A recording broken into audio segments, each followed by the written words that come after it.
Hey there, Pastor Al here on this second Wednesday of January. Hopefully your New Year's was a good one, and now you're back in the saddle again, a regular work week, and maybe you need some encouragement on this first full week of the year, and getting some encouragement from the Word of God on this Hump Day this Wednesday. So that's why we're together, and I'm glad that you joined me today. Hey, we're taking our inspiration from Judges. It's a historical book in the Old Testament. It's following Israel's conquering of the land of Canaan. And Israel has been established now by this point under Joshua's command. Joshua has died, and God begins to set up judges in Israel for deliverance. What ends up happening is that Israel grows apostate before the Lord. They start falling away into idolatry and starting to cavort with the nations around them, and then they run into problems. They start getting conquered by their enemies, and so they cry out to God. God raises up a judge, delivers Israel. And once things are good again, they start to go bad again, they start to fall again, and then it's like a cycle. It's like up and down, and God keeps redeeming Israel by sending these judges, both men and women, and sends them to redeem Israel from their enemies. And one of the stories that I want to kind of look a little closer at today is the story of Gideon.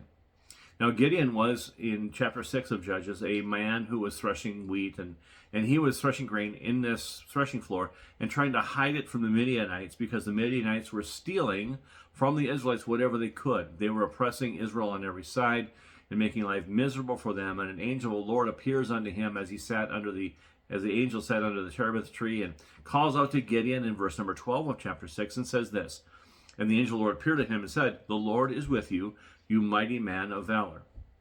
Now, what a great introduction to what the Israelite is going to be hearing from this angel, but has no idea of what God is going to call him to do. So as the angel of the Lord declares this, Gideon goes into this speech saying, well, why is this happening to us, Lord? Where's the God that delivered us? Our fathers told us about this God who delivered us from our enemies. He brought us out of Egypt with great signs and wonders. Why is this happening to us? And God doesn't give him much of a chance to dwell on the past and the things that have happened. But in verse number 14, the Lord actually goes back to him and says, "Go in this might of yours, and you shall save Israel from the hand of the Midianites. Have I not sent you?" And so Gideon is faced with this challenge by God saying, hey, it isn't about what's happened in the past.